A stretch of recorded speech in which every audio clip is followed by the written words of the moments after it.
ಊರಲ್ಲಿ rave party ಮಾಡ್ತಿದ್ದೇವೆ. ಅಲ್ಲ, ರೈಡ್ ಮಾಡಿರೋದು ಗೊತ್ತು, ರೈಡ್ ಮಾಡಿದ್ದಾರೆ ಮತ್ತು ಅಲ್ಲಿ ರೇವ್ ಪಾರ್ಟಿ ನಡೀತಾ ಇತ್ತು ಅಂತ ಹೇಳಿ ಅವರು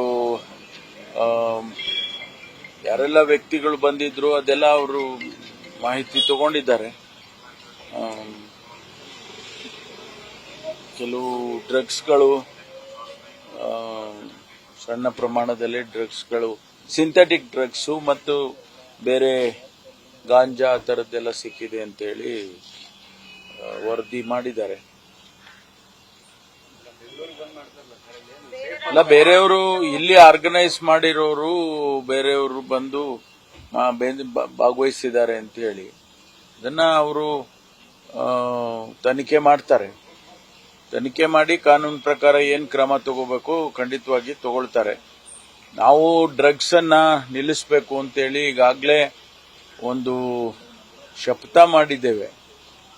ರಾಜ್ಯ ಸರ್ಕಾರ ಕರ್ನಾಟಕದಲ್ಲಿ ಡ್ರಗ್ಸ್ ಫ್ರೀ ಕರ್ನಾಟಕ ಮಾಡಬೇಕು ಅಂತೇಳಿ ನಾವು ಈಗಾಗಲೇ ಮುಖ್ಯಮಂತ್ರಿಗಳಾಗ್ಲಿ ನಾನಾಗ್ಲಿ ಹೇಳಿಕೆಗಳನ್ನು ಕೊಟ್ಟಿದ್ದೇವೆ. ಅದಕ್ಕೆ ತಕ್ಕ ಹಾಗೆ ನಾವು ನಮ್ಮ ಆಫೀಸರ್ಸ್ನು ಕೂಡ ಸೆನ್ಸಿಟೈಸ್ ಮಾಡಿದ್ದೇವೆ. ಬಹಳಷ್ಟು ಕಡೆ ರೈಡ್ ಮಾಡಿ ಡ್ರಗ್ಸ್ನೆಲ್ಲ ಹಿಡಿದಿದ್ದಾರೆ. ಸಾವಿರಾರು ಕೋಟಿ ರೂಪಾಯಿ ಡ್ರಗ್ಸ್ಗಳನ್ನೆಲ್ಲ ಹಿಡಿದು ಸುಟ್ಟಾಕಿ ಇದೆಲ್ಲ ಪ್ರಕ್ರಿಯೆ ನಡೀತಾನೆ ಇದೆ. ಆದರೂ ಕೂಡ ಇಂಥದ್ದು ನಡೆಯುತ್ತೆ ಪ್ರಕರಣಗಳು ಅಂತೇಳಿ ಅದಕ್ಕೆ ಗೊತ್ತಾಗಿದ್ದ ತಕ್ಷಣ ರೈಡ್ ಮಾಡಿದ್ದಾರೆ.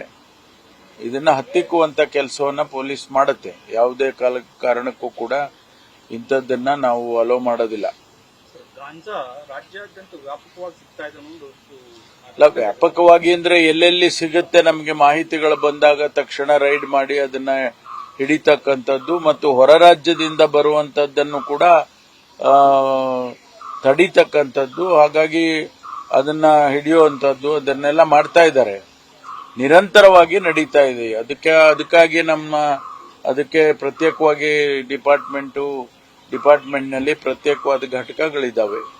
ಹಾಗಾಗಿ ಅದನ್ನ ತಡಿತಕ್ಕಂಥದ್ದನ್ನ ಹೊರ ರಾಜ್ಯದಿಂದ ಬರೋದು ಮತ್ತು ಇಲ್ಲೇ ಕೂಡ ಈ ಹೈಡ್ರೋಫೋನಿಕ್ ಗಾಂಜಾ ಅಂತ ಅದನ್ನ ಬಾಟ್ಲಿನಲ್ಲಿ ನೀರಿನಲ್ಲಿ ಹಾಕಿ ಬೆಳೆಸ್ತಕ್ಕಂಥದ್ದನ್ನ ತಾವು ನೋಡಿದಿರಿ.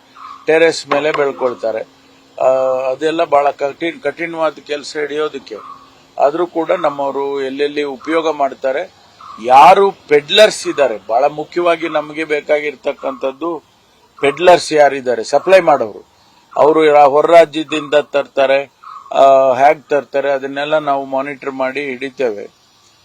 ಜೊತೆಗೆ ಈ ಫಾರಿನ್ ಸ್ಟೂಡೆಂಟ್ಸ್ಗಳಾಗಿ ಬಂದು ಫಾರಿನ್ ಸ್ಟೂಡೆಂಟ್ಸು ಅವರೆಲ್ಲ ಸುಮಾರು ಅದನ್ನ ಹಿಡಿದಿದ್ದೇವೆ ಮತ್ತು ಅವ್ರನ್ನ ಡಿಪೋರ್ಟ್ ಮಾಡತಕ್ಕಂಥ ಕೆಲಸವನ್ನು ಕೂಡ ಮಾಡಿದ್ದೇವೆ. ಸಂಬಂಧಪಟ್ಟ ಹೈಕಮಿಷನ್ಗೆ ಆಮೇಲೆ ಎಂಬೆಸಿಗಳಿಗೆ ಅವರಿಗೆ ಮಾಹಿತಿ ಕೊಟ್ಟು ಅವರನ್ನ ಸ್ವಲ್ಪ ದಿವಸ ಅರೆಸ್ಟ್ ಮಾಡಿ ಅವ್ರನ್ನ ಇಟ್ಕೊಳ್ಬೇಕಾಗ್ತದೆ. ಅದನ್ನು ಕೂಡ ಕೆಲವು ಜನರನ್ನ ಹಿಡಿದು ಅವರಿಗೆ ಎಂಬೆಸಿಗೆ ಕೌನ್ಸಿಲೇಟ್ಗೆ ತಿಳಿಸಿ ಅವರನ್ನ ಡಿಪೋರ್ಟ್ ಮಾಡ್ತೀವಿ. ಅವ್ರು ಅಲ್ಲಿವರೆಗೂ ನಮ್ಮ ಕಸ್ಟಡಿಯಲ್ಲಿ ಇರ್ತಾರೆ. ಅವರು ಅಂಥದ್ದನ್ನು ಕೂಡ ಸುಮಾರು ಜನನ ಈಗಾಗಲೇ ಮಾಡಿದ್ದೇವೆ. ಕಂಟಿನ್ಯೂಸ್ ಆಗಿ ನಡೀತಾ ಇದೆ. ಆದರೂ ತಮ್ಗೆ ಗೊತ್ತಿದ್ದಾಗೆ ಸಣ್ಣ ಪ್ರಮಾಣದಲ್ಲಿ ಅಲ್ಲಿ ಇಲ್ಲಿ ನಡೆಸ್ತಾ ಇರ್ತಾರೆ. ಇಂಥದ್ದು ರೇವ್ ಪಾರ್ಟಿಗಳು ಮಾಡಿ ಇದನ್ನೆಲ್ಲ ಉಪಯೋಗ ಮಾಡುವಂಥದ್ದನ್ನ ನಾವು ಹತ್ತಿಕ್ಕತಕ್ಕಂಥ ಕೆಲಸವನ್ನ ನಿರಂತರವಾಗಿ ಮಾಡ್ತೇವೆ. ನ್ಯೂಸ್ ಫಸ್ಟ್, ನಿರ್ಭೀತಿಯಿಂದ ನಿಮ್ಮ ಪರವಾಗಿ.